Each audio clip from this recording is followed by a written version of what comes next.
Hey everybody, hope we had a good weekend. I've been seeing a couple comments that makes me want to bring something up as far as when it comes to gardening. Um, People have been showing me pictures now, as well as in the past, um, that would make me believe that they think that letting that fruit or that vegetable stay on the plant for as long as they can is a good thing, when in fact it's really not, unless you're trying to grow seeds and you're not trying to grow food.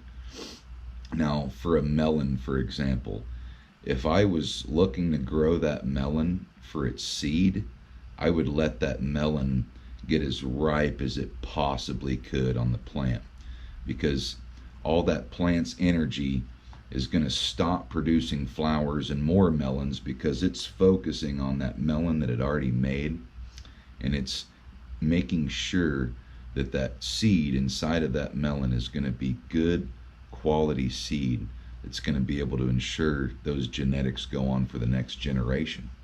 Well, if my goal is in fact to eat melons, or let's say green beans or eggplants or peppers or anything like that, if my goal is to actually consume the food, like peppers, for example, I don't want to leave that bell pepper on the plant until it's ready for the day that I want to eat it.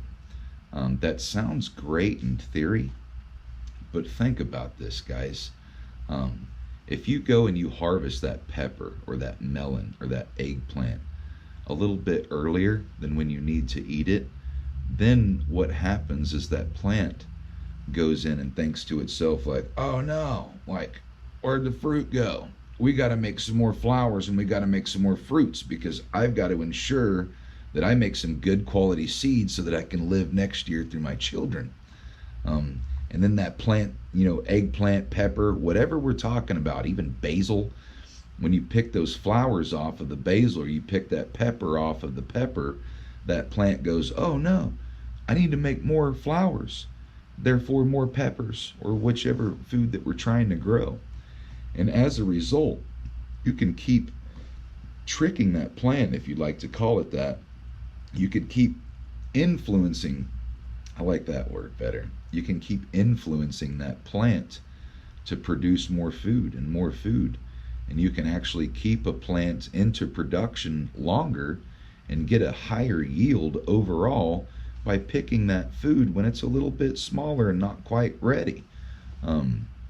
So that's why I like to pick my jalapenos while they're a little bit young. That's why I like to pick my beans while they're a little bit young. That's why I like to make sure I keep picking the flowers off of the basil, because every time I do, it basically doubles the leaf, plus it's going to double where the flowers come.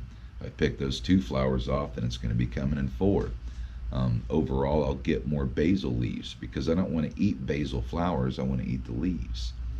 Same thing goes with an eggplant or pepper or anything that I'm growing. I don't want to leave it on that plant until it's the biggest, baddest piece of food. I'm not trying to win Instagram pictures for a giant piece of okra, because anyone with a brain that grows okra is going to know that that giant okra is going to be hard and bitter. And if you pick it while it's younger, not only is it more tender and more flavorful, but at the same time, you keep that okra plant into production. You pick that okra off before it's done concentrating on the seed, and it goes, oh no, redo, and it shoots off another flower, therefore another okra. So remember, guys, it's a great idea to not exactly just wait as long as you can to pick that food off. Grab it while it's good, and you'll keep getting more and more food. It's just common sense to me. Increase those yields, guys. Love you.